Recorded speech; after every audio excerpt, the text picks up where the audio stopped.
Hello everyone, this is Priyanshi from Best Study. Now coming to science chapter number 1, crop production and management. Chapter को start करने से पहले अगर आप हमारे चैनल पर नए हैं तो चैनल को सब्सक्राइब कर लें और अगर आपको मेरी वीडियो अच्छी लगी तो लाइक शेयर एंड कमेंट करिए।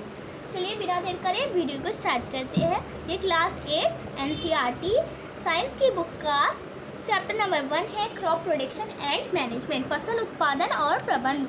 यहाँ पे कुछ इंट्रोडक्शन है, चलिए उसे पढ़ते हैं।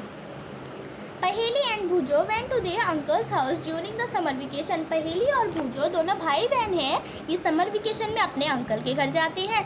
इनके अंकल फार्मर होते हैं। One day they saw some tools like खुरपी, sickle, shovel, plough etc in the field. एक दिन वो ये दोनों उनकी फील्ड में क्या देखते हैं? खुरपी देखते हैं, सिकल देखते हैं, स्लोव देखते हैं, प्लफ हल देखते हैं इत्यादि ये सब चीज़ वो देखते हैं उनके फील्ड में। अब यहाँ पे भोजो कह रहा है I want to know where and how we use this tool. मुझे पता है इन सब टूल्स का यूज़ कहाँ पे होता है और कैसे होता है। You have learn that all living organism require food. हमें पता है जितने भी लिविंग ऑर्गेनिज्म है सभी को फूड की आवश्यकता है। Plant can make their food themselves. Plants अपना खाना खुद बना लेते हैं। Can you recall how green plant synthesise their own food. क्या आपको पता है ग्रीन प्लांट्स अपना खाना कैसे बनाते हैं? हाँ, हमें पता है। जो ग्रीन प्लांट्स का जो प्रोसेस होता है उसे हम फोटोसिंथेसिस कहते हैं और उनके अंदर एक पिगमेंट होती है क्लोरोफिल, जिससे वो अपना खाना खुद बना लेते हैं। अब यहाँ पे क्वेश्चन आता है animal including human can not make their own food. इंसान और जानवर अपना खाना खुद नहीं बना पाते तो वो अपना खाना कहाँ से लेते हैं? अब इससे पहले भी एक और क्वेश्चन आता है but first of all why do we have to eat food. हमें खाना क्यों खाना चाहिए? क्यों इम्पॉर्टेंट है हमारे लिए food? You already know that energy from the food is utilized by organism for carrying out their various body functions such as digestion, respiration and excretion। हमें पता है जो एनर्जी होती है फूड से हम यूटिलाइज कर लेते हैं अपनी बॉडी के वेरियस फंक्शंस को करने के लिए, जैसे कि digestion, respiration and excretion. We get our food from plants और एनिमल्स और बोथ। हम अपना खाना प्लांट से भी लेते हैं, एनिमल से भी लेते हैं, दोनों से लेते हैं। अब भोजो यहाँ पे बोल रहा है यहाँ पे हमारी इतनी बड़ी कंट्री है, इतने सारे लोग हैं और हम सभी को भोजन की आवश्यकता है, तो हम इतनी बड़ी पॉपुलेशन में फूड को कैसे प्रोवाइड कराते हैं? अब पहेली यहाँ पे कुछ बता रही है, इसके लिए भोजन का बड़े स्तर पर उत्पादन करना आवश्यक है। अगर इतनी बड़ी पॉपुलेशन में फूड प्रोवाइड करना है तो इसके लिए भोजन का बड़े स्तर पर उत्पादन करना आवश्यक है। In order to provide food for large population, अगर इतनी बड़ी पॉपुलेशन में फूड प्रोवाइड करना है तो क्या करना पड़ेगा? रेगुलर प्रोडक्शन, लगातार उत्पादन करना पड़ेगा। प्रॉपर मैनेजमेंट, उसका सही से प्रबंध करना पड़ेगा। एंड डिस्ट्रीब्यूशन इज़ नेसेसरी, और उसका डिस्ट्रीब्यूशन बहुत ज़रूरी है। अब यहाँ पे है 1.1 एग्रीकल्चर प्रैक्टिसेस। यहाँ से हमारा जो चैप्टर है वो स्टार्ट हो रहा है। जितना भी हमने पहले पढ़ा था वो इंट्रोडक्शन है। अब यहाँ पे हम पढ़ेंगे फसल को बोने तक से लेके फसल को काटने तक की जितनी भी एक्टिविटीज़ फार्मर करते हैं उसके बारे में हम पढ़ेंगे। चलिए, till 10,000 BCE people were nomadic. 10,000 BCE में जो लोग थे वो क्या थे? वो नोमैडिक थे। They were wandering in group from place to place in search of food and shelter. इनका जो ग्रुप था वो एक जगह से दूसरी जगह घूमता था फूड को ढूंढने के लिए और शेल्टर के लिए। They ate raw fruits and vegetables. ये कच्चे फल और सब्जियां खाते थे। And started hunting animals for food, और इन्होंने जानवरों का शिकार करना स्टार्ट कर दिया। Later they could cultivate land and produce rice, और धीरे धीरे करके इन्होंने कल्टिवेशन स्टार्ट कर दिया। ये राइस की क्रॉप उगाने लगे, वीट की क्रॉप उगाने लगे, ऐसे करके और भी क्रॉप उगाने लगे। थ्यूस वॉज बॉर्न एग्रीकल्चर। तभी से एग्रीकल्चर का जन्म हुआ, तभी से एग्रीकल्चर स्टार्ट हुआ। ये बहुत इंपॉर्टेंट पॉइंट है, आप इसे अंडरलाइन कर लीजिएगा, ये आपके एग्जाम में ज़रूर आएगा। ये क्रॉप की डेफिनेशन बहुत इंपॉर्टेंट है। When plant of the same kind are cultivated at one place on a large scale, it is called a crop. जब एक ही प्रकार के पौधे बड़ी ही तादाद में बड़ी सी जगह में बोए जाते हैं उसी को हम क्रॉप कहते हैं। रिपीट करती हूँ, जब एक ही प्रकार के पौधे बड़ी ही तादाद में बड़ी सी जगह में बोए जाते हैं उसी को हम क्रॉप कहते हैं।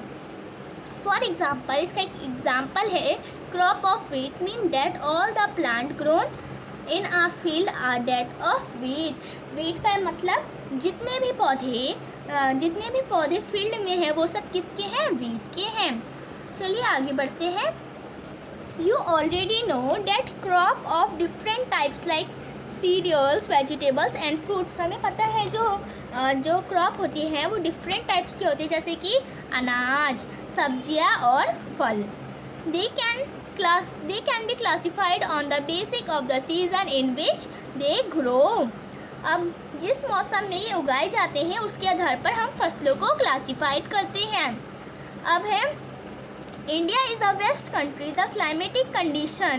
The climatic condition like temperature, humidity and rainfall vary from one place to another place। Bharat एक विशाल देश है। यहाँ का क्लाइमेटिक कंडीशन जैसे कि टेम्परेचर, ह्यूमिडिटी एंड रेनफॉल एक जगह से दूसरी जगह अलग है। अब है according there is a rich variety of crop. एक क्षेत्र से दूसरे क्षेत्र में अलग अलग तापमान होता है। और आगे है despite this diversity two both cropping pattern can be classified these are. और देश के विभिन्न भागों में विविध प्रकार की फसलें उगाई जाती हैं। इस विविधता के बावजूद मोटे तौर पर फसलों को दो भागों में बांटा जाता है।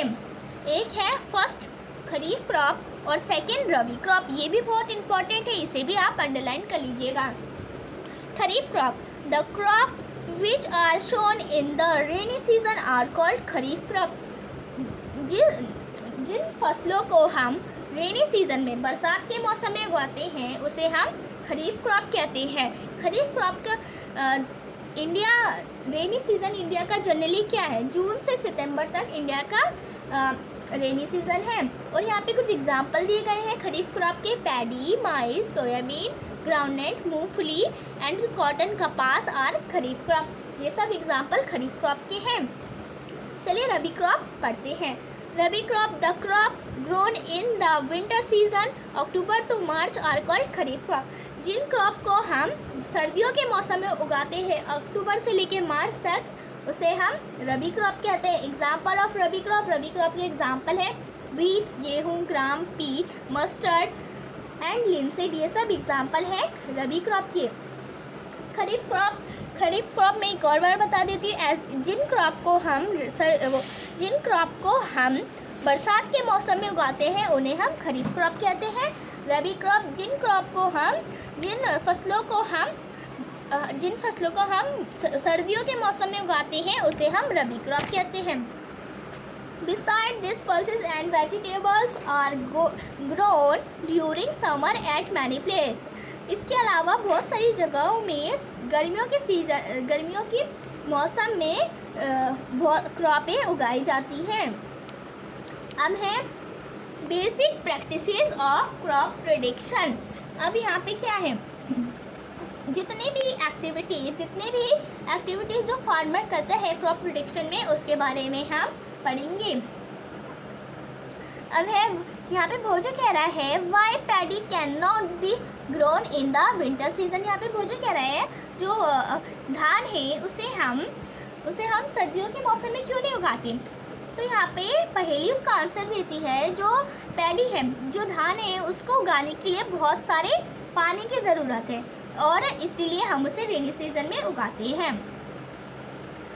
Cultivation of crop involve several activities undertaken by farmer over a period of time.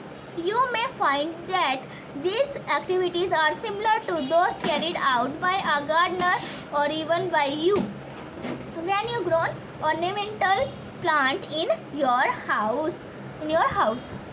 फसल उगाने के लिए किसान को बहुत सारी एक्टिविटीज़ करनी पड़ती है।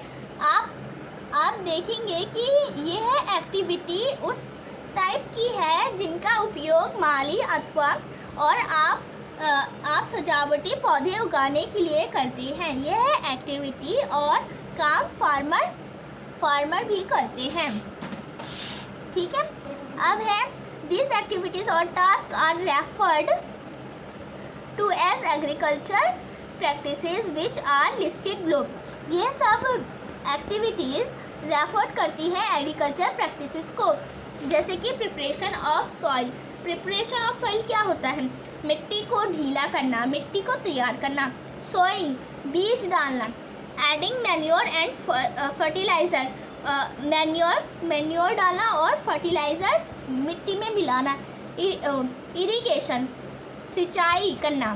प्रोटेक्शन फ्रॉम वीड से बचाना। वीड्स क्या होते हैं? अनवांटेड प्लांट्स जो हमारे फसलों के बीच में उग जाते हैं, उनसे प्रोटेक्ट करना अपनी क्रॉप को। हार्वेस्टिंग, फसल की कटाई। स्टोरेज, फसल को स्टोर करना। चलिए, हमारा ये पार्ट 1 कंप्लीट हो गया। अब इसका नेक्स्ट पार्ट लेके आऊँगी, तो हमारी वीडियो के साथ बने रहे। Okay, bye bye guys, bye.